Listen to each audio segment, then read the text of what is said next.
Blog Talk Radio.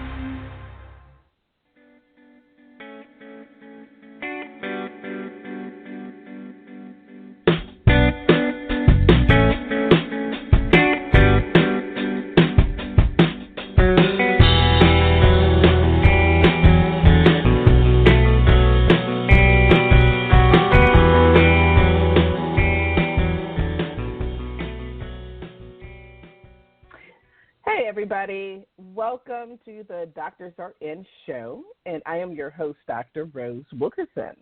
I am a certified life coach and spiritual teacher coming to you live from the Bay Area, Berkeley, California. The Doctors Are In show is one where we discuss and take your questions on anything and everything psychic, spiritual, hypnosis, meditation, energy healing, psychic development, and so much more. And joining me today, as always, is my fabulous co-host. He is a tarot advisor, numerologist, and life coach. And here he is, live from Tucson, Arizona, Dr. Dax Carlisle. Say hello, Dax.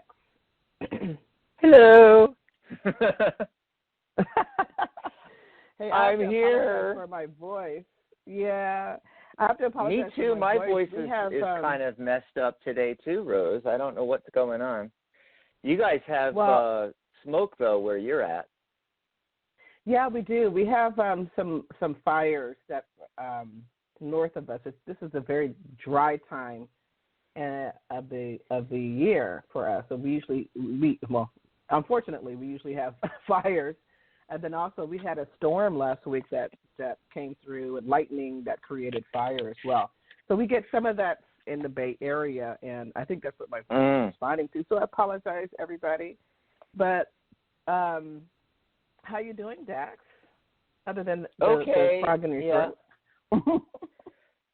Yeah, we don't have smoke here, but of course it's, been between 110 to 115 degrees the last few days, and I'm sitting here drinking water. I'm in air conditioning, but it still affects you when you're outside in it. We've been outside in it, obviously, but, moving around and going places and stuff. And I'm not in my normal location to do the show. I'm over at Doug's place here, so it's a little odd, you ever notice that? It's like if you're really used to doing something in a particular location or something like that, and you have to do the same thing but in a different location, So like for you, you're teaching at Berkeley. And then it's like, okay, but now you got to grab your computer and you got to do your class from Jane's house down the street suddenly because, I don't know, the power goes out at your house. And so you go down to your friend's house and you're not in your normal surroundings. Yeah. Yeah. So it's a little bizarre today. And I don't know what's going on with my voice. I think had too much fun last night. We had we were out at the American Legion, and then came home and did pizza and movie night, and I ate way too much candy. I had all the candy, and after the pizza, it was the movie with the candy, and and it's like I can't watch a movie without my candy, and I had cotton candy and some caramels, and and I'm just like, okay, I ate too much of that, maybe that's contributing to my malaise this morning. I was on a sugar high, and now I'm on a sugar low or something. Wow. So everybody out there listening, if you're listening at archive, me and Rose, we're just messed up today. I don't know. Anyway, but and it's quiet. It's really quiet.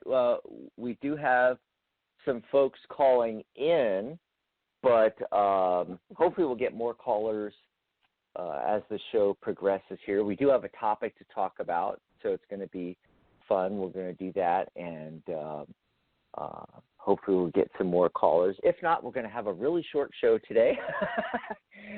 And let's give out the phone number, Rose. It's 714-816-4628. It's an Anaheim exchange. I want to say that we're coming to you live from Disneyland. And which we're not, folks. It would be a lot more fun and a lot louder, actually. Anyway, give us a ring, and remember, as soon as you get through, you have to press 1 on your dial pad. So if you don't press 1, it puts you at the bottom of the list, and that's perfectly fine. You can just listen to the show. A lot of people call in just to listen because they're out and about, and maybe they don't have a Wi-Fi connection or what have you, and they just want to dial into the show and listen, and that's perfectly fine. Just don't press 1. But if you want to be on with Rose and I, if you want to talk to us live, remember it's open line, so you can talk about anything you want, and you can ask for mini reading. Be sure to press 1 as soon as you get through at 714-816-4628. We also have the chat room going, Rose, on the Tarot Guild website. Nice. So they can join us in there. And you can ask questions. You can comment on the topic. You can ask for a mini reading, all right there in the chat room on the Tarot Guild website. It's thetarotguild.com. The Tarot Guild and thetarotguild.com. Yeah, it's that easy. Just add a .com there. Yeah, just press the link to the chat room. It's in the nav bar, or you could just open a new tab in your browser, type in thetarotguild.com/chat. That'll take you in there as well. Just pop into the chat room with us. You have to sign up on the site to get into the chat room, okay? And we just do that. We do that to try to dissuade some of the what's the word for it, Rose? The people that just want to mess around and are not serious, and hecklers and that kind of thing. We make you sign up for the website, but it's 100% free. You can even sign up with your Facebook, Twitter, Google, any of your social sign-ins, or you can put in an email address and a password, and you just sign up. It takes less than a minute, and you can pop into the chat room there, and that way during any of our shows you can jump in the chat room here with other people and chat about the show and ask questions, get mini readings. Of course, we'd rather chat with you live on air, so if we get anything good in the chat room, we'll read that on air, but it would be more fun to chat with you on the phone. So give us a ring, 714-816-4628, and remember to press 1 as soon as you get through. So today we decided to talk about adding numerology to your tarot readings and creating added value. What do you think, Rose? That sounds wonderful. I love numerology, actually. I do too. It's one of my favorite things, and I kind of came up with the idea because Mary and I, for our Tarot Today radio show tomorrow, decided to do a topic combining tarot and oracle readings. Oracle cards are getting really, and Mary has all the tarot decks and all the oracle decks. She'll pull tarot cards on the show and then pull an oracle card too, or an angel deck, which those are technically oracle decks, and she came up with this idea, hey, why don't we talk about that? Talk about combining tarot and oracle readings, so you can add your oracle decks to your regular tarot readings that you're doing a regular tarot reading, and you can pull oracle cards, and we're going to talk all about that on tomorrow's show. And I thought, hey, well, on the Friday show, why don't we talk about adding numerology to your tarot reading? So between today's show and tomorrow's show, Rose, we're going to give them some great ideas on adding value to their tarot readings. It's added value, I call it. So it's taking the same product or service and adding something to it which creates additional value for the client, but doesn't, how should I put it, Rose, make it more expensive or more difficult for you as the provider. Mm-hmm. Does that make sense?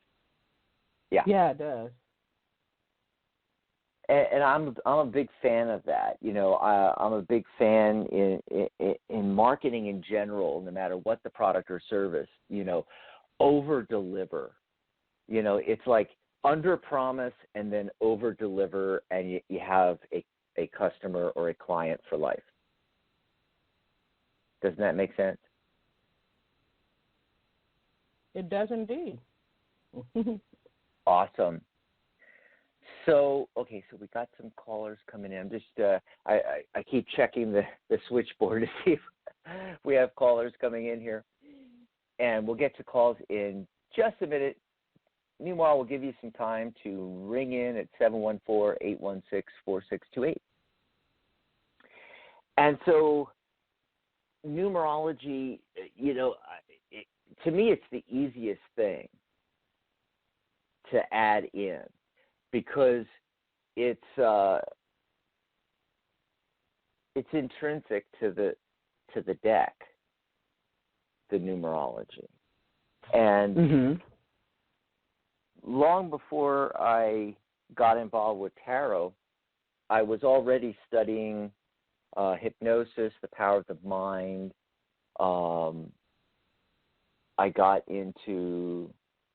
I was always into mathematics and geometry, and it led me into, I discovered sacred geometry. I'm like, what's that? And I started studying sacred geometry, and that led me into, the elements, and, from the Platonic solids, from Metatron's cube, and numerology, and numbers. And so by the time that I got to the tarot, and for me, my story is backwards from the average person. Most people discover tarot, and then they, through their studies, are exposed to these other things, other correspondences to the deck, like astrological correspondences from Kabbalah, or Kabbalah, however you want to pronounce it, and numerology, and there's a lot. Hermeticism. I mean, there's a lot of correspondences to the tarot deck. In fact, I always thought of it as the tarot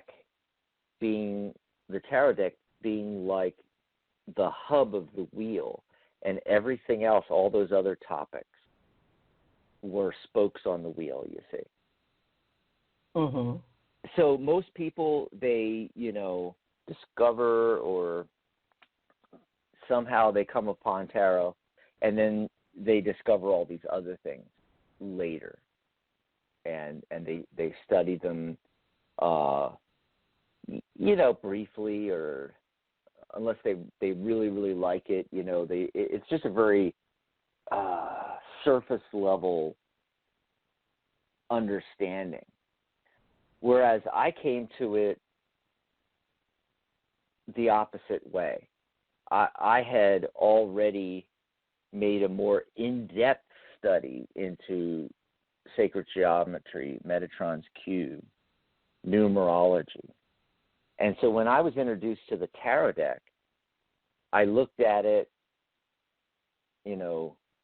took it apart, separated it by suit and everything like that, and I'm looking at it, Rose, and, instantly it hits me. It's like, oh, this deck is like a physical embodiment of sacred geometry and numerology. It's a numerological based deck. It's got numbers on it, but right. it's not just that it's got numbers on it. It's the structure of the deck itself. And we're doing that show tomorrow on adding oracle cards and to your tarot readings. And then next month we're actually doing a show also, Mary and I, about oracle cards again. We're going to be talking about, are they going mainstream, which is how it seems that they're going mainstream. And the thing about oracle cards, though, is that you'll have decks that have 39, 40 cards, or maybe they have 65 cards or 44 cards or 100 cards, or 67 cards. There's no structure to it, really. In fact, most of them don't have suits. When you look at the tarot deck and you see that you have the major arcana, which are like trump cards in a bridge-type game, like Tarocchi is the original game that tarot was created for. And then you have the minor arcana, which is basically our poker deck. And it just has an added court card. Because, in your playing card decks, you have kings and queens and what do they call them in my mind's kind of blanking here in poker decks. I'm so used to tarot now that like kings, queens, like jacks. Regular playing cards? Yeah, jacks. Oh. Jacks. Oh, jack. Oh, okay. Yeah, that's what I was trying to think of the word jack. Which the jack could be. It could be the page or the knight, really. I always thought of it more as the knight. Other people think of it as pages, But the point is, there's, in the playing cards, there's the 3 face cards, and then in tarot you're adding a 4th face card, And kind of the way I look at it is the playing cards we have now were derived from that, where they dropped one of the face cards. That makes more sense to me than it going the other way. But I'm not sure totally on the history on that, But the tarot deck has this specific structure, whereas the oracle decks, they may not include the elements at all. They may not include suits at all. It may just be one giant suit of 100 cards with different meanings on them in different pictures, And that's the only similarity to the tarot at all is that there are cards and they have pictures on them. Some of them don't have any numbers on them either. Some of the oracle decks and all. So that's some of the big differences between oracle cards and tarot cards.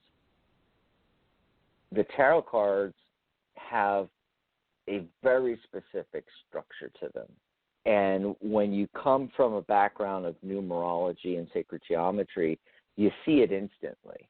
Whereas somebody coming the other direction to this, that's why they don't see it readily. In fact, some people, even people that have been doing tarot, studying tarot, reading tarot cards for years and years and years and years, they know about these correspondences, but they think they're contrived. They don't think that they are they have anything to do with the deck itself. And so the point that I'm coming to, Dr. Rose, is that that may be true for some things. Like a lot of the astrological and other courses that are made from Kabbalah and other systems do seem kind of contrived. They seem, like shoehorned in. But the numerology is not. It's inherent. The numerology and the sacred geometry is absolutely necessary, is intrinsic to the deck. It is how the deck is put together. And so it makes it very easy to add numerology as an added value when doing readings. It's going to help you with the reading itself, but also there are things that you are adding information that you can give to your client by putting numerology into the reading, and a few other things that we'll talk about in just a minute here. But to give you an indication, just a few quick little things that maybe not everybody, but some folks out there listening will get an aha moment from this, Dr. Rose. Because, yes, there are numbers on the cards. So it's like, oh, look, there's a connection to numerology because there's numbers on the card. But no, it goes much, much deeper than that. So in sacred geometry, we have something called the flower of life pattern. It's a geometric pattern. And it's the only pattern that goes back tens of thousands of years that we have evidence of it existing. We have it in stone and in carvings, and in every culture, everywhere around the entire globe. It's everywhere, this pattern. And I don't want to go too deep into it because it can get complicated really quickly. But this pattern, when it's laid out to a certain size, because it's a pattern that's made from intersecting circles, and then lines can be drawn from the center of the circles. And what happens is there's another pattern that is created within the flower of life called Metatron's cube. And some of you may remember that Metatron is an archangel that doesn't appear in the Bible, but in some of the Apocrypha and in Jewish extra Talmud writings. They talk about Metatron. And I drew a blank on that, Dr. Rose. They think that he was one of the patriarchs, and God raised him up and made him an angel. Angels have never been human. Yeah. Okay. You got your humans here and your angels over here, but there's a couple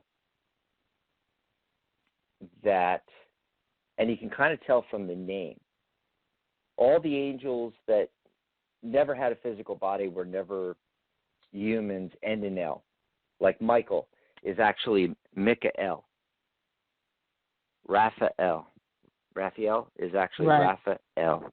They all end in L. And by the way, that's where they got the idea for the names of Superman and his father and everything actually derived from this. Oh, Jor-El and Ka'el, and Jor-El. That's where that comes from. El means God, and the other part of the name means something of God or something with God or something. They're naming the angels that way. But Metatron ends in on, O-N. And so does Sandalphon. Sandalphon and Metatron are the two angels that they think were humans at one time and were raised up. And I'm forgetting the patriarch, Isaiah or Isaacan or different names are running through my head right now. Where's Maria Moss when you need her? She would know right off the She would know right off the top of her head. Ezekiel. Uriel. That's the name of an angel. No, I'm trying to think of the patriarch that they think is the one that was raised to become Metatron. But he was, I have no idea. A lot of the writings consider him the scribe of God, and because all the entire physical universe is made from Metatron's cube. That's why it's named after Metatron. Because within the cube, once you've formed the cube, you have this flower of life that's created from circles that are intersecting, and then you draw lines between the center point. I talk a lot more about this in my course, Tarot by the Numbers, where you learn all of this. You learn not just tarot, but you learn the cards, but you learn numerology, you learn sacred geometry.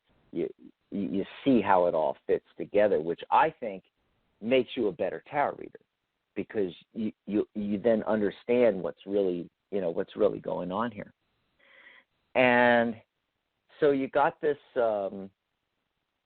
this pattern, the flower of life, and by drawing those lines from the center of the circles in that pattern, when you go out in the pattern 13 circles, you're able to, for the first time, create this pattern, Metatron's cube.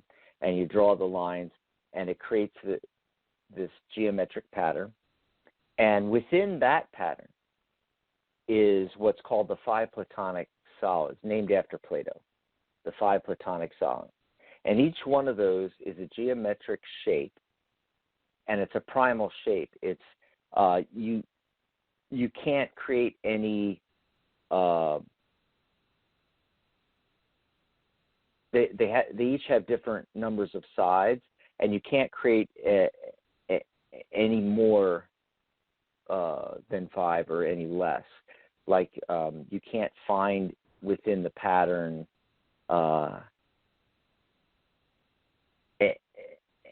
It's really hard to describe. This is really complicated stuff. But suffice it to say, for our conversation here, that there are these 5 patterns which are the smallest, and like every other pattern is a combination of 1 or 2 of these 5, and so this is the smallest you can get down to. So you got the 5 Platonic solids, and they correspond to the 5 elements. So you have earth, air, fire, water, and then the quintessential or 5th element. That's where you get the quintessential, the 5 from, is that there's these 5 elements. 4 of them are named, and then there's this 5th element, which was also the name of the movie, the 5th element. And right, exactly. And this is fun stuff once you start playing around with it. And the easiest way to describe that, it would be the element of spirit or source, or beyond the 4 elements, And so everything that exists in the physical universe comes from one of, or a combination of 2 or more of, the 5 Platonic solids, or let's just say the 5 elements. Well, let's look at the tarot deck. You've got 4 suits in the minor arcana, each one corresponding to an element, and then you have the major arcana, which is like a 5th suit, which corresponds with the 5th element, the quintessential element or spirit. So you have fire, earth, air, water, spirit. So there's part of the structure. And then the numbers on the cards, the numbers in numerology are 1 through 9, and you have 1 through 9 in each of the suits. Now, there is a 10th card in each suit, like the 10 of Wands, the 10 of Cups. There is a 10th card. 10 is just 1. anything larger than one digit, you just add those digits together and just keep adding them together. It's called reduction in numerology to get down to a single digit. So with 10, 1 plus 0 is 1. 10 is actually 1. And what's going on in tarot is the reason why there's not just 1 through 9, why we have 10, is it's a special case where we're adding this 10th card that it's beyond the 9 whole numbers. It's how would I say it? It's overkill. It's beyond it. So basically, it's the hairbreadth moment between the end of one cycle ending at 9 and the beginning of a new cycle at 1. That's what the 10 cards are in the tarot. And if you look at the actual cards, they all describe potentially overkill with that element, the 10 of Wands, which we usually describe as overburdened. And in the Rider-Waite-Smith version of the card, he's carrying this bundle of 10 wands. He's actually making it towards his goal, but it's a lot of work. He's carrying all of it. And remember, it's the fire element, so we're talking about passion. And it's almost like having too many passions. You know, it's all great, you know, going 1 through 9, but you get to 10, and it's overkill. It's overkill. It's like you have too many irons in the fire. You need to pare it down. Put some things on the back burner, you know, so you can make progress. Yeah. The 10 of Swords is a really good example of what I'm talking about here with 10. So you got this fella laying on the ground with 10 swords in his back. Do you really need 10 swords to kill somebody, Dr. Rose? You know? Yeah, that's a lot. Yeah. So see, it's overkill when you get to the 10. Yeah. Now, a lot of people will say, well, wait a minute, the court cards don't have numbers on them. But when you come from a numerology background and you start studying what's going on with the court cards and the page and the knight and the queen and the king, you start to realize that, these are just the master numbers. 11, the master illuminator, is the page. And pages can describe learning in students and are typically the representing someone that's younger, an adolescent. And the knight is, too, the master builder number, plans. And then 33 is the master teacher, master healer number, the queen. And then the kings, which is the penultimate, right, the king. And that's 44, right. The master manifester number. Who's more of a master manifester than the king of everything, right? So, right. They do have numerology to them. And then one last thing I'll leave you with to see this connection here is how many cards are in the deck. The tarot deck has a very specific structure. You have to have a specific number of cards, unlike an oracle. There's 78 cards in the tarot deck. Talking about Metatron's cube, and to form the cube, you have to draw these lines connecting the centers of the circles in the flower of life. Right. It takes exactly 78 lines to form Metatron's cube. Coincidence? Wow. Goodness. Yeah. That's why this stuff is so fun. Yeah. That's good. Yeah. Yeah. So numerology is intrinsic to the deck itself. So it's very easy to add it in to your tarot readings and make them more valuable or add external value into the reading itself. So it's going to help you in the actual reading because you're able to look at the numbers and gain insight once you've studied numerology, sacred geometry. You have a grasp on the elements, a grasp on the numbers.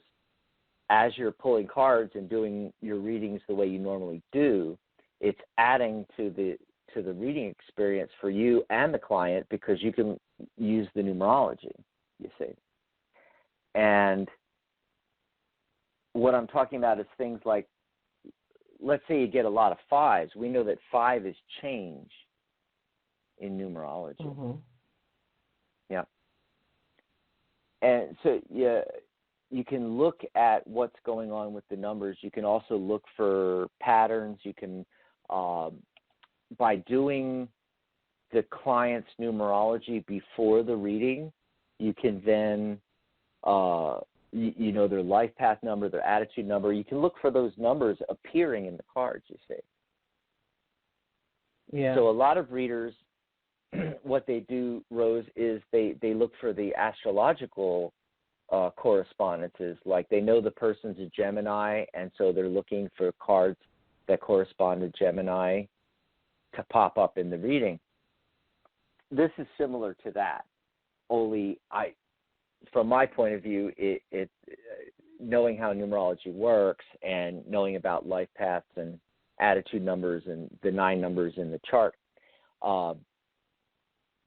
it just seems more effective and more it seems easier to me too, you know, because I know that if they're a life path 6, I'm just looking for 6, and I'm not trying to remember what the correspondences are to the 12 astrological signs, you know, the sun signs and other other parts of astrology and stuff like that. To me, numbers are just a lot easier to work with, you know, and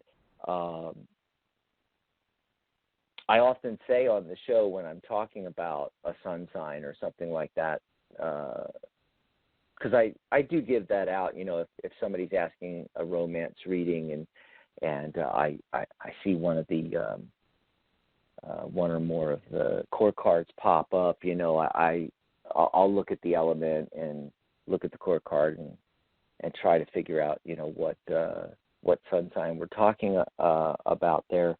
But I always tell everybody on these shows that I'm not an astrologer. Astrology is really hard. It's a very complicated system. Exactly. And numerology, there's only 9 numbers. It's very easy to learn. Yes, there's also the master numbers, but they're made up of the 9 numbers, you know. So master number 11 is made up of 1 and 1, you know. So you only have to learn the 9 numbers.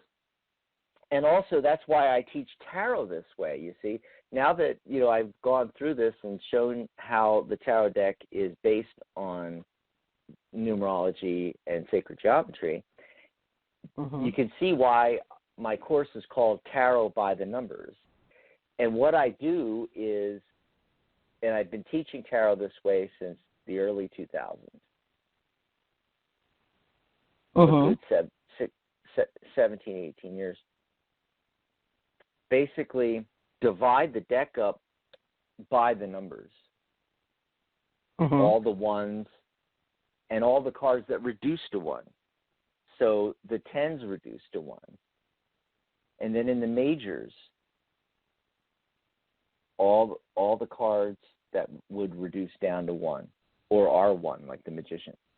And so you separate them all, and then the 2s, and then the 3s, and then the 4s, and then the 5s. You separate them by number.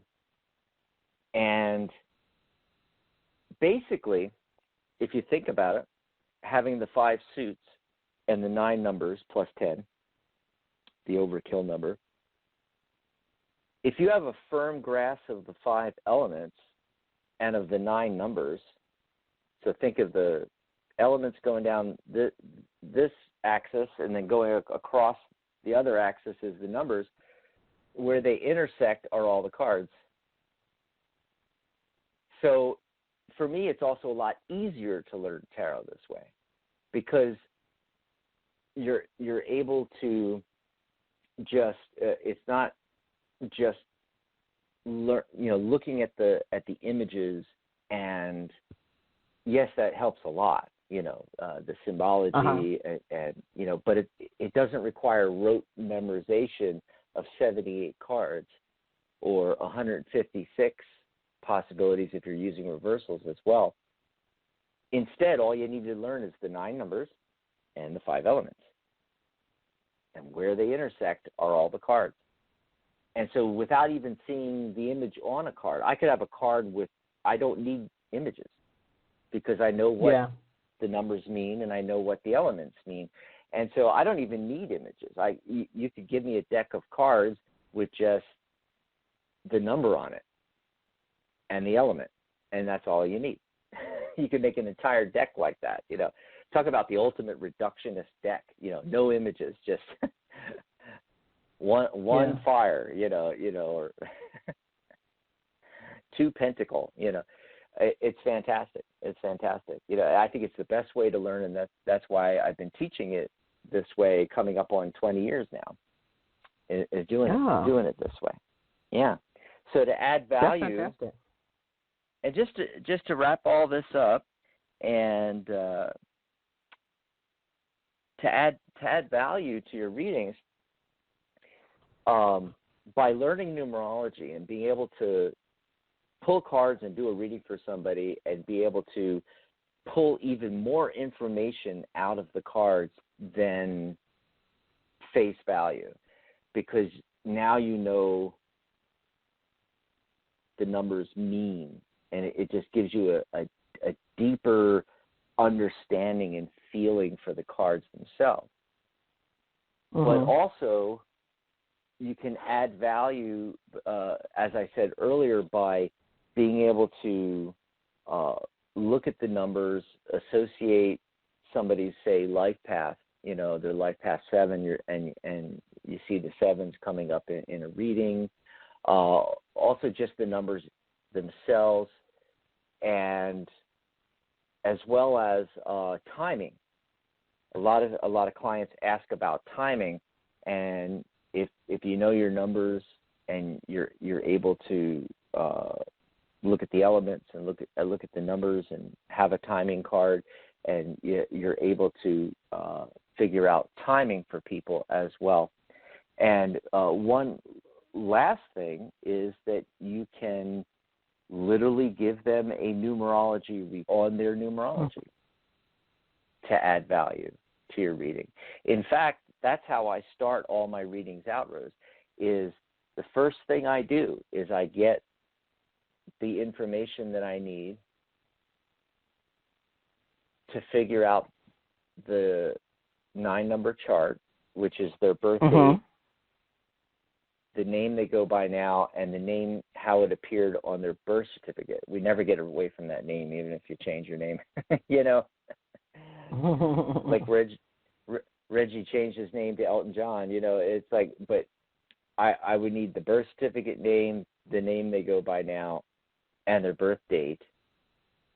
Real simple stuff. And there's lots of numerology calculators out there. You could do this by hand, but if you just pop it into the numerology calculator, type in their name, birth name, and type in the birth date, it's going to spit out the 9 numbers, makes it really easy for you. Of course, in my course, Tarot by the Numbers, I teach you how to do it manually first, so that, if you just have a piece of paper and you find yourself at a party, you can start doing some fun things for people, telling them, where they are in their personal year cycle, what their life path number is, their attitude number. It's great. It's great at parties, let me tell you. And you can do it just with a piece of paper or the calculator on your cell phone. But you can also download numerology apps on your cell phone. I use one on my laptop that I just prefer because it gives me the numbers the way I like it. And you just pop it in there. You get the 9 numbers from that create their chart from their name and their birth date, and then you're able also to see where they are in their personal year cycle, and you can take that information, and in the course I teach you how to create a full report from the chart. Mm-hmm. And so when I sit down and do an actual reading then with the client, I can hand them this report. Or most of the time nowadays, we're doing it over Skype or FaceTime or Zoom or something, or the telephone or what have you. So I'll email them a copy of the report even before we get together for the reading. So it's added value. It doesn't take that much effort on my part, but for them, look at all this information. We haven't even pulled cards yet, right? And so right. I give them time to look it over. Maybe I send it the night before when we're scheduled to have our reading, and then we sit down for the reading, and the first thing we do is quickly go through the numerology chart and the report and ask them if they have any questions. And they're booking a reading with you. Typically they know why. They have questions. Often the numerology report and the information from the numerology alone will answer a lot of their questions, and it leads to them, often changing what they're going to ask in the actual reading, because they came with this one question and it's answered in the numerology sometimes, and so it really adds a lot of value to your tarot readings, and I think it enhances the readings themselves, but it also allows you to give additional information, insight, by knowing where they are in their 9-year cycle, by knowing their life path, their attitude number, their strengths, their weaknesses, what they're better at career-wise, things like that. It's all answered there in the numbers, and then we can pull cards on top of that. It makes it really, really powerful. So there you go. That's why I think studying numerology, sacred geometry, and adding numerology to your tarot readings really creates a lot of added value. What do you think, Rose? You got any questions on that, by the way? Yeah, that's great information. I was wondering, one of the questions that I had is about, and you might have addressed this, but I wasn't sure. In terms of the history of the creation of the tarot deck, the original deck, were the numbers supposed to have a particular kind of meaning, or did they just symbolize the structure? I mean, I know like the Ace of Cups has a particular meaning, the Two of Cups, the Three of Cups. But is that, well, I guess that's a part of the meaning then. And that's why they had the 1, the 2, or whatnot on there. What about the major arcana? I've always heard the major arcana was created in such to deal with the different things that human beings go through from, in terms of that numbering, or do you have any more insight about that? Right. And so, they're unlike the suits in the minor arcana where it's 1 through 10. And so it's the numbers 1 through 9 from numerology with the overkill number 10. It's a special case in tarot where numerologists let you get away with having a 10, But in the major arcana, people will go, yeah, but wait a minute, there's more than 9 cards. There's 22 cards. By the way, 22 is the master builder number in numerology. Oh, right. You said that. Right. Okay. Yeah. Why is there 22? Well, the thing is that although you have card 18 and card 20, you add those two numbers together and you still get down to the one of the 9 numbers, you see. So that's how you do it with the major arcana, is you add the numbers together. There's really only ever 1 through 9, and so there's only ever the essence or meanings of those 9 numbers. Okay?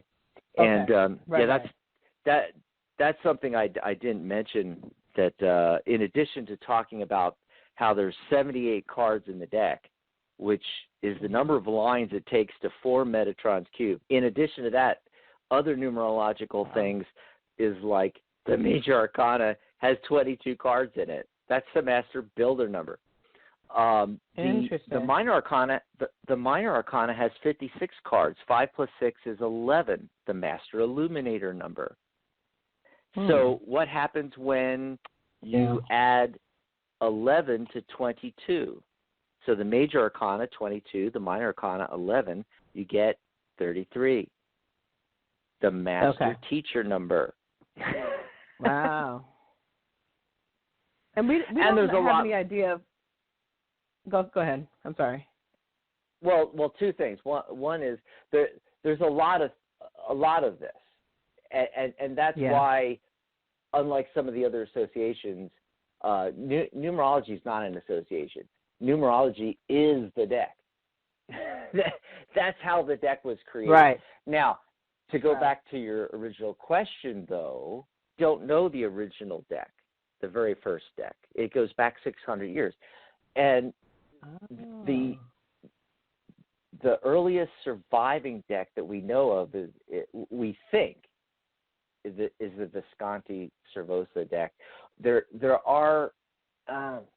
even debate about that, because there are some other decks out there that they think may even predate that one, and it's not even a complete deck, but it's the earliest known, still existing tarot that we have.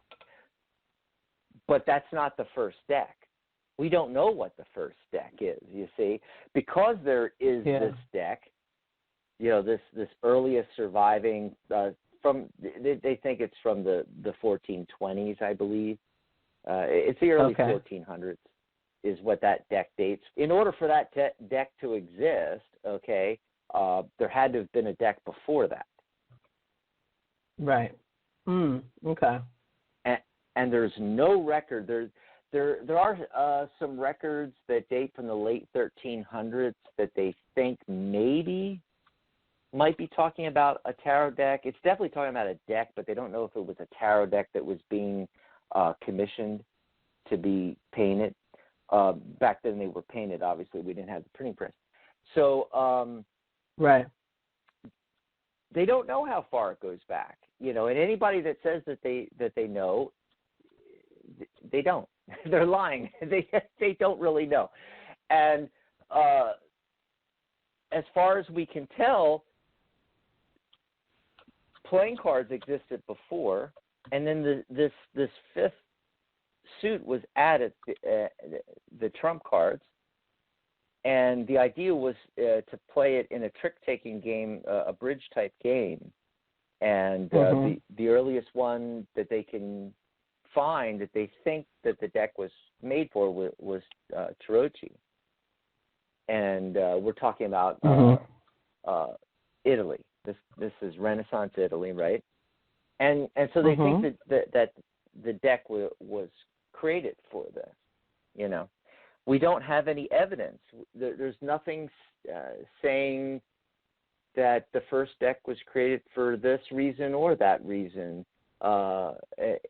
There's no way to tell, and there's been all these mythologies and crazy stories. It's like, it dates back to Atlantis, or it comes from Egypt, or ancient Egypt, or something like that.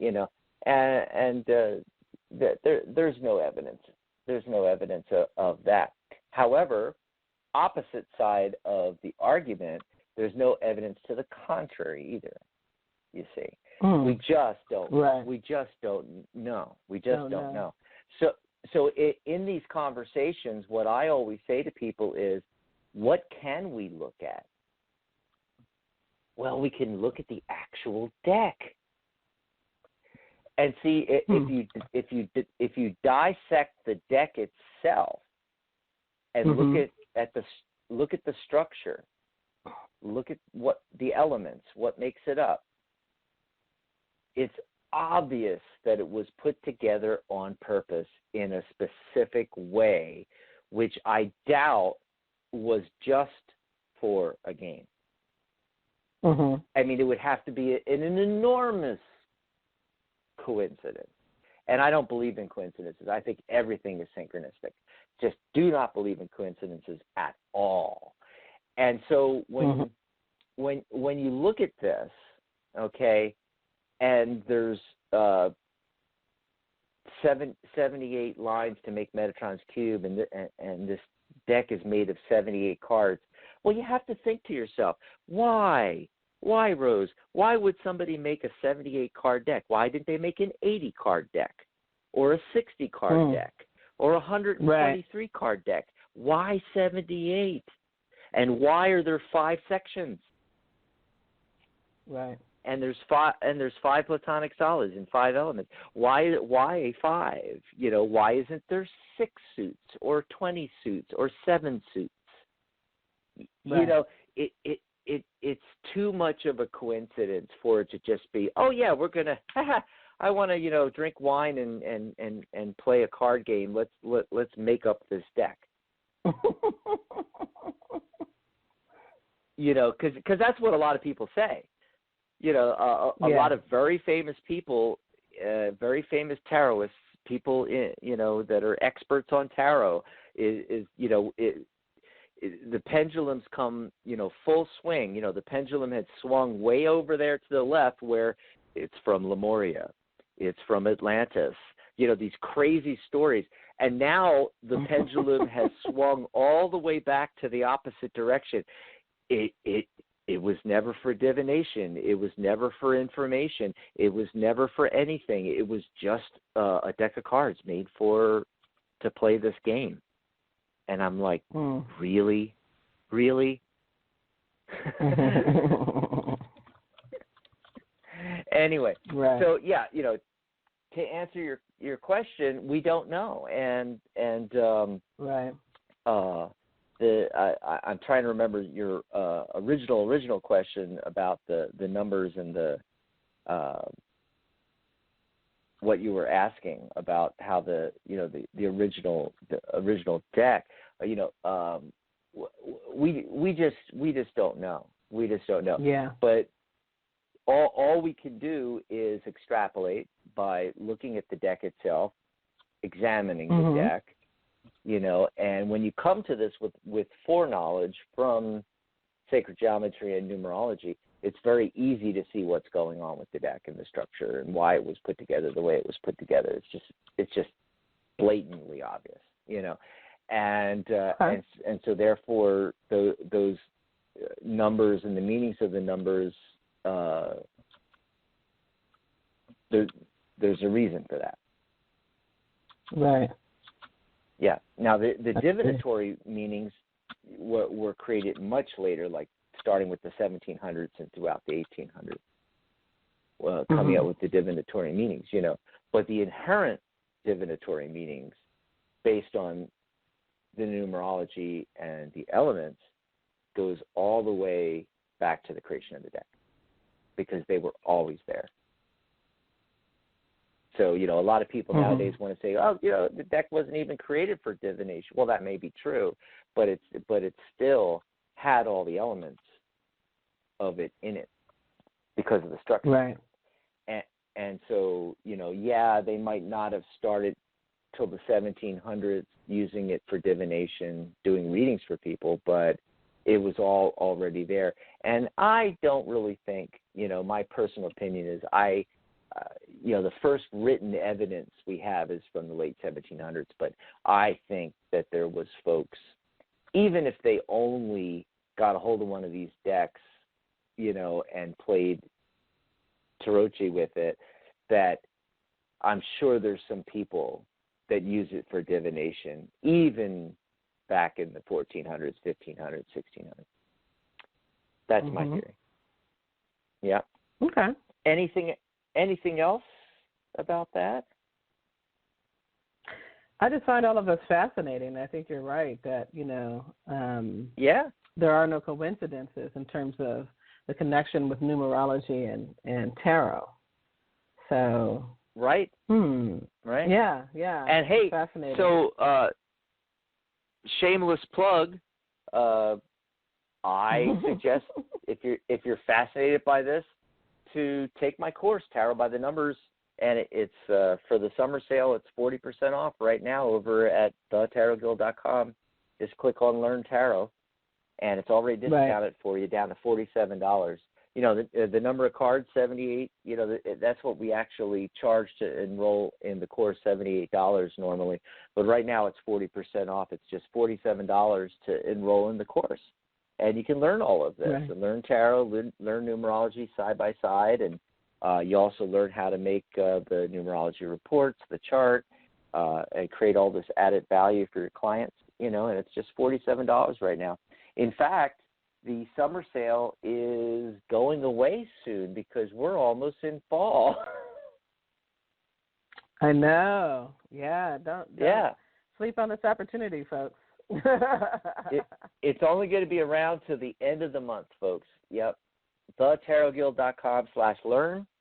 And you can also join the Tarot Guild for $47 right now, too. If you're already a professional reader and you want to get your certification and join a professionals organization for professional readers, we've been the international organization for tarot enthusiasts, tarot lovers, tarot students, and professional readers since 2004. We're in our 16th year, and it's normally $78 to join the guild for the year. I think that's like $3-something a month to be a member of the guild, and right now it's 40% off. It's just $47, and you can get your certification is included free, the first level, and there's other levels of certification, and those are discounted when you're a member. So you can join, get the CTR, the Certified Tarot Reader level certification, and can get the other levels too at a huge discount. I think we charge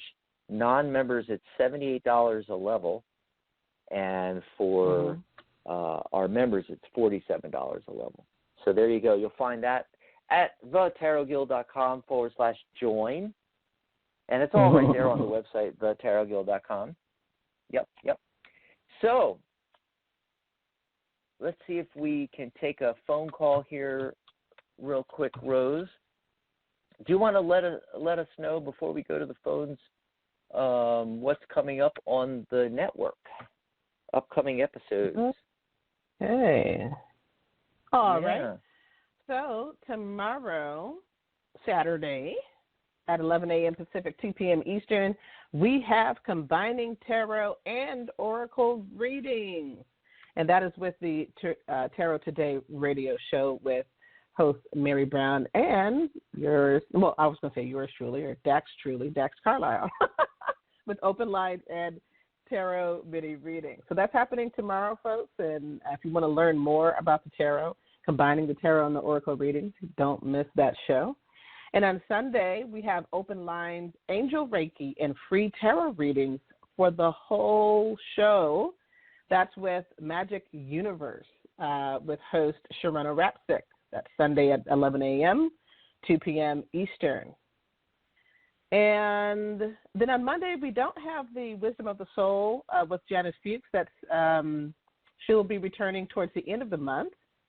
But on Wednesday, we have the Compassionate Light Healing and Guidance Hour with Catherine Hahn.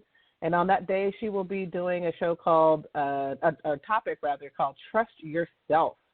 And this is a part of her series wrap-up. So that's Wednesday at 11 a.m., 2 p.m. Eastern. So I guess the timing is still the same regardless of what day I'm talking about, everybody. So it's 11 a.m., 2 p.m. Pacific and 2 p.m. Eastern. And then next Friday, Dr. Rose and Dr. Dax will be taking a little bit of time off, to catch our breath, taking a break and looking at what we're setting up for September. Oh, my God, September's here. This year's going by so fast with all the stuff that's been happening. But we will return the following Friday. But on Friday, August 28th, we will be off for that day. And that's what's coming up for the week. So we have a really great combination of shows and topics, and, I highly recommend that you guys tune in. And if you're not able to tune in during the live time, which we'd rather prefer you do if you're able to, but if you're not, remember that to check your local podcast app, and you can catch up. We've done a lot of shows. How many shows? Do you know, Dax, how many shows or episodes we've actually done for the Psychic Talk Network? Where are we at 500, 1,000, or something like that? I don't know if you... Actually, yeah, they have a counter. If you go to our page, Psychic Talk Network on blogtalkradio.com, we're at 596 episodes. So we are going to have our 600th episode coming up in a week. Wow, that's fantastic. So we have so many shows and episodes that we've done.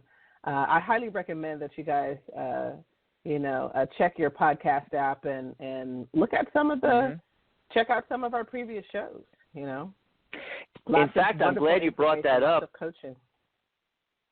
I'm glad you brought that up because I got to tell Mary that the 600th episode, 600th, oh my God, I was trying to drink some coffee there and I got stuck in my throat.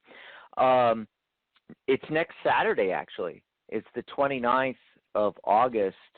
I just counted 4 more shows, and it's Saturday the 29th is our 600th episode. Oh my God. So I got to tell Mary we got to celebrate next Saturday. We got to celebrate. And I did want to mention that our next show will be in 2 weeks. So we'll be back on Friday, September 4th, and it's going to be open lines, tarot mini readings, and life coaching all show long, the entire show, no topic, just you guys. You guys are the topic. Cool. Awesome sauce. Yep. You can always find all the upcoming shows. I don't know if you already let them know or not, but it's psychictalk.net/upcoming. Find all of that. Oh, Charlotte is in the chat room. She's sitting there. She says howdy. She's sitting by herself in the chat room. She's feeling a little lonely in the chat room there. Oh, awesome sauce. So we're already past the top of the hour. The topic went a little long there, but, it's something I'm passionate about, so I get excited, But we have time to take a call, so we'll squeeze a call in, and when we come back in 2 weeks, hey, mark your calendars, the 4th of September, all show long. Call in real early because we'll be taking calls right away from the very beginning. But we've got a caller here on area code, 216. 216. Caller, where are you calling from? What's your name? Are you there? Calling from Cleveland, Ohio. My name is Patricia. Hi, Patricia. How's it going?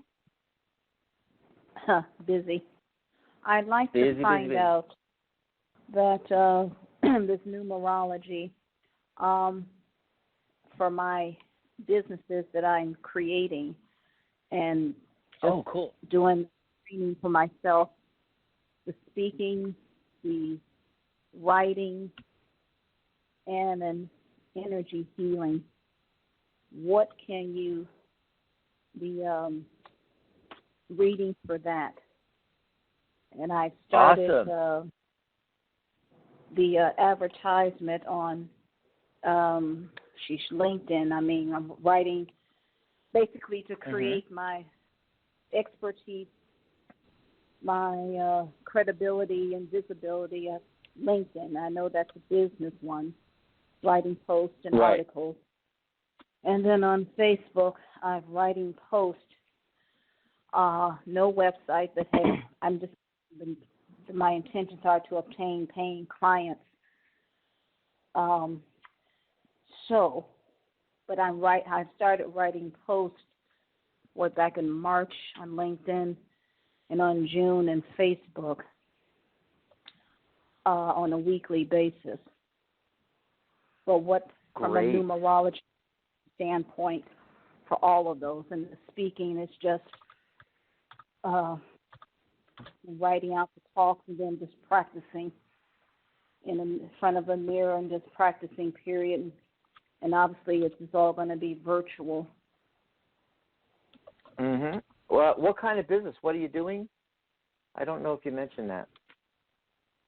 Speaking, writing. Speaking energy and writing? Healing. Mm-hmm. Okay, so it's energy healing is the actual topic, what you're actually doing. They're going to be three separate. They're all going to intertwine with each other. Mm-hmm. Awesome. Okay, so I'm glad you brought this up. Rose, this is another added value, by the way, that fits perfectly with our topic here. Because another thing that folks go to numerologists for is the naming of things. Because the letters can be reduced to changed to a number. Pythagoras, 2,500 years ago, gave us that, and with the English language, no less. And we're able to look at the names of people, the names of businesses. Now, think about it for a second, Rose.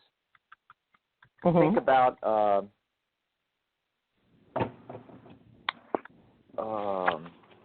oh gosh, I'm sorry. The caller, I forgot your name. I thought we got it into the Patricia. list here. I typed in Patricia, but it disappeared. Here, let me type it in again. Patricia, okay. I wanted to type it in on your phone line there so we know who we're talking to here.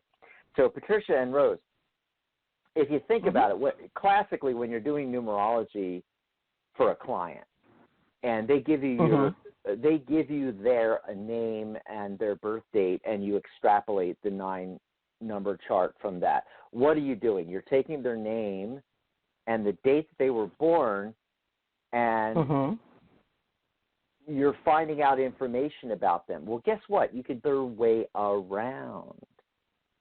If you have a certain energy that you want to put onto something, whether it be a business or a person, you can go the opposite direction by looking at names, finding the energy, and depending on what energy you want to go with, you could pick a name that has that energy within its numerology. So folks that are pregnant and, they're about to have a baby will go to a numerologist because they want a specific name with a specific kind of energy. And it's like, okay, well, we're thinking about, and they'll run through a list of, 10 different names, popping it in the numerology calculator, getting down to the single digit with that energy, and in order to pick a name. People that are, before that happens, hopefully they're getting married. Well, that's another thing. You can pick your date that you're getting married on. Cool. You can pick the date. You can pick the date that your business is launching. You can pick the energy for the business by looking at different names and alterations of individual names to get a particular energy. Right off the top of your head, the first thing people think of is, well, I want my business to be successful and abundant and I want to make a lot of money. Well, that's 8. But not everybody has that end result. Yeah. If your business is based around adventure and excitement, you might want the 5 energy. If it's a philanthropic entity, you want to help people, you might want the 9 energy. Or the hearth and home, the 6 energy. So it all depends on what the end result what you want it to be, and that's how you base deciding on a name, for instance. Another thing you can do is you can look at addresses. What's the address of the building that your business is going to be in? Maybe you're looking at 2 or 3 different locations. You can go to a numerologist and have them, analyze that for you and figure out what the energy is of those locations. And if you're already stuck, I've already signed the lease on this. Here's the energy on this address. Oh, I don't like that energy. I want this energy. Oh, okay. We can change the energy without changing the address. We can look at cool. the numbers. Yeah, you can look at the numbers in the address. And you can do this for your house. You can analyze the address of your house. And let's say, just off the top of my head, let's say it's a 6 energy, and you want it to be, or let me see. I'm trying to think of a good example. Well, it doesn't really matter, but just as an example, I'm going to say the address reduces to 5, which, if you listen to the show a lot, Rose, right, I'm always telling people that, that's that adventurous high energy number, but it's also in numerology called the chaos number. Yes. And who wants an address that's chaos, right? Right. You may want the energy to be a 6, which is that more hearth and home type feeling. Well, how do you get to 6 from 5? You add 1, right? 1 plus 5 is 6. So you write the number 1 on a piece of paper, and you put it up on the wall right next to the front door to change the number. Just like I tell people that, for abundance financially, you draw the number 8 on a piece of paper and you put it in your wallet and carry it around with you. Or put it in your purse, And being a tarot person, I carry the 8 of Pentacles around with me in my wallet. So that's what can be done with businesses. And, of course, we're at the end of the show. We only have a few minutes here, Patricia, so we don't have time to go through an entire analysis of, the names of your businesses, if there's more than one name and all that stuff. But I just wanted to let you know some of the things that can be done with the numerology. But I did pull cards to take a look at this venture, and the things, it's looking really, really good, because the central focus card is the Ace of Coins, and that is literally a new business venture, the beginning or essence of happiness and pleasure, abundance, and physical energy. It looks really good. Right next to that is the 9 of Cups, which is traditionally we call it the Wish Come True card. So it's looking really, really good. Trying to see if there's any, typically the tarot tells us, what you need to know right now, and I'm looking to see if there's any qualifiers. I am getting the 8 of Cups. Again, 8 is abundance. Yay. What's going on in that card, though, is cups are water. Cups is emotions. And this person has lined up, and this is to the left, so I'm thinking towards the recent past, taking care of the emotional baggage, lined everything up. They have their traveling cloak on. They have their walking stick, and they're moving up the side of the hill away from us, onward and upward. And, that looks like what you've done. And so I just wanted to point out that was showing up here. And if you haven't done that, it's a hint at something you might need to work on. Any emotional baggage from the past, especially around career and around business, although it doesn't have to be. It could be some other part of your life that might be interfering with this project. But, that's what you want to work on. But ultimately, everything's looking really, really good. unless you have any, specific questions you want to ask. Yeah, right now, as I said, the business, they're all going to be online. The healing is going to be this remote. And, of course, the speaking for the time being, probably a year to 2 years, will be remote, virtual, and the writing will be so. Everything's going that way. Yeah, everything's going that way, virtual and online. And what were you saying, Pat? Patricia, does that change the energy? Does what change the energy? Them being online as opposed to having a physical building or address. No. All right. That's it. Thank you. Doesn't affect it. Thanks for calling in, Patricia. You have a great rest of your weekend there. Yeah, best of luck with your businesses. Good luck on that. It sounds good, and in the cards, hey, it's looking really, really good businesses for her. There really is no difference whether it's online or in a physical location. Right. Except one caveat, which is that physical locations have an energy. Right. Yeah, I mean, there's no physical address to online. It's the cloud and the bits that make up the information that makes up your online business, whether it's your website or your social media platforms. They're on servers. The servers are all around the world, Rose. There's no way to thought of something. Pin that down. IP addresses. Not that you can. I don't know if you can change it. I'm not that technically savvy, but there are IP addresses. If you're running a business out of your home, every computer has an IP address. I wonder if that right. Something. I mean, yeah. It was just something that popped into my head. That's all. It might be silly.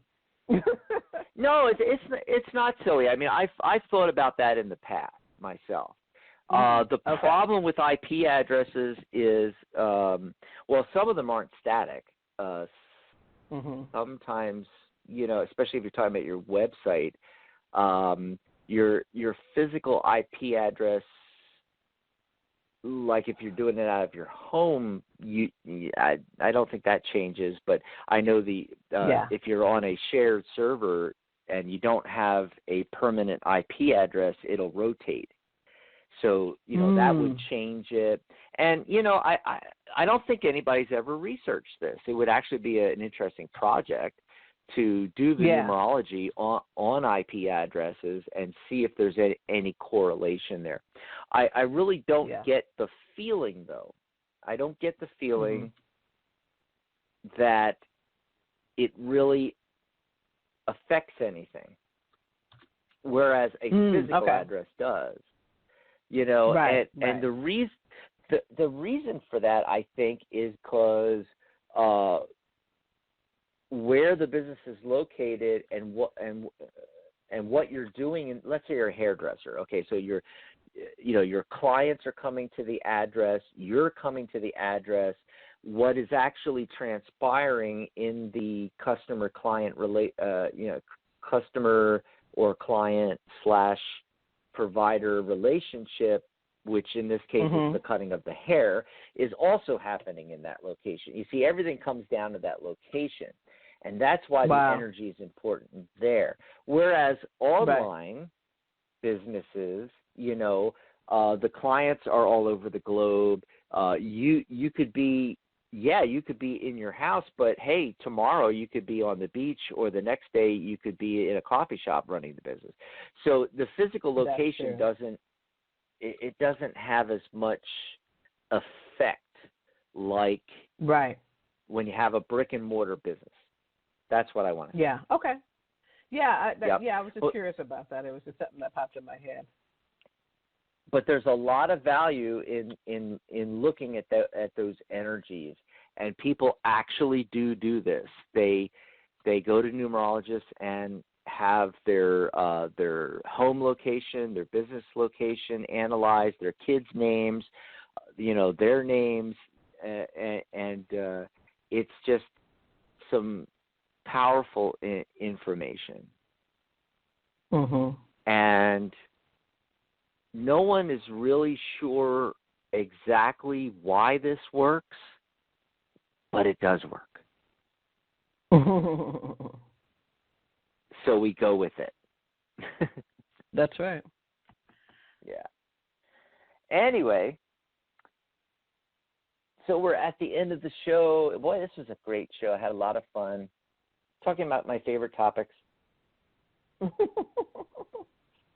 Yeah.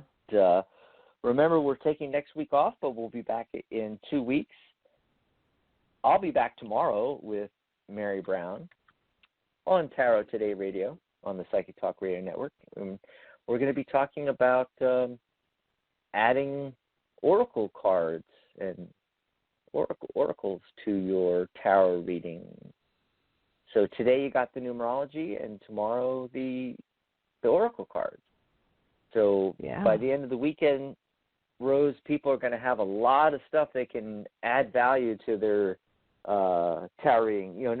Not that there's anything wrong with just sitting down and doing a tarot reading. There's nothing wrong with it. Right. But being an organization for professional readers, the Tarot Guild, that's what we're about, is how to enhance your business and add value. And adding value is not only, I'll leave everybody with this, Rose. Adding value is not just providing more. Where, like I said, how did I word it? I forgot now. Promise lower and deliver and over deliver. Under promise and over deliver. That's the phrase. Right. Under promise, over deliver. Yeah, I was trying to remember what I said. I couldn't even remember. So it's not only that, though, Rose. It's not only allowing you to over deliver. Also, your services are more valuable now. You can raise your rate. Okay. Yeah.